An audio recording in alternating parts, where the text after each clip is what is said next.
Today we are going over the backstory of my haunted doll Iris, one of the funniest and most lighthearted spirits in our collection. Iris, interestingly, was submitted for investigation from Barcelona, which I'm not exactly sure why, because she was originally from California. She was a handful right from the moment she arrived, and she has been ever since she's been here as well. Iris is highly active, and she really cannot be kept in one place for too long. She's a little bit crazy, but in all the best ways. She has to be kept away from absolutely anything breakable because she is so high vibrational that she just can't help but accidentally break things. So we do keep her away from pretty much everyone else's vessels and anything that can break on the shelf. She has said that she's had multiple vessels and has broken them all by falling, and she really likes this vessel and wants to keep it intact. So we keep her in a little lawn chair to try our best to prevent that. But as you can see by the marks on her feet, it's pretty hard to get her not to crash. There's a major trigger warning on this one, so just be aware of that. Iris was one of the forgotten kids from Los Angeles back in the early 80s. Iris's parents were gone. Her father had been arrested, and her mother just disappeared one day. Never came back to pick her up from school. She walked all the way to her apartment, and nobody was there, and nobody ever came back after a couple of months, so the landlord threatened to call the cops, and she left. She was 13. Iris was completely on her own. She met all the wrong people, as one always does in her situation. She was doing drugs and prostitution within months, and not one single adult ever stepped in to help her. That was unfortunately how the area of Southern California that she lived in was in the early 80s. Iris lasted longer than most people would because she was funny and smart.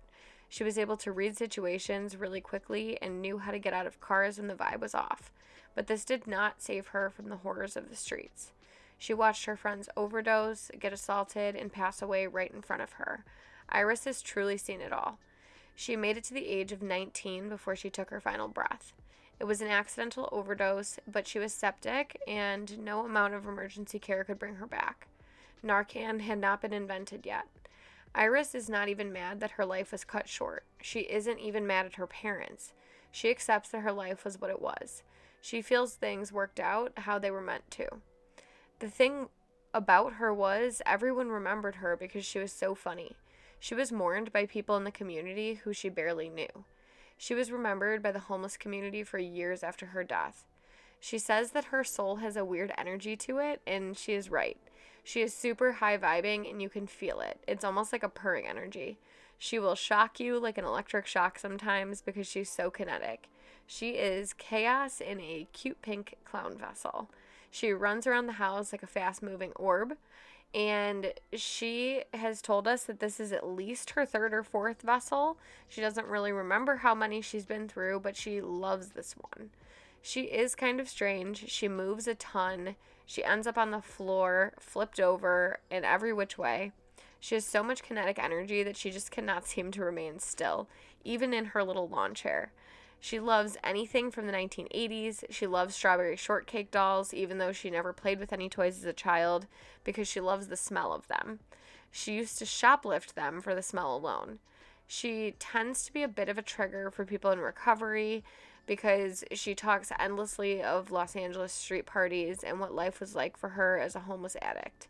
She likes to turn on old 80s music, and she asks for beer and vodka.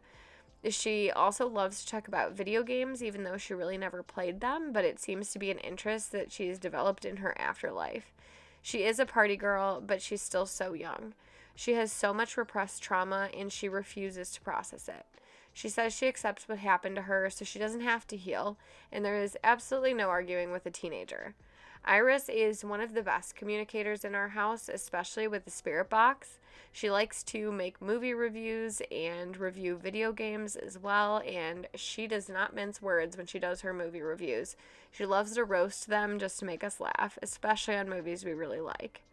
She will play her music box at odd hours.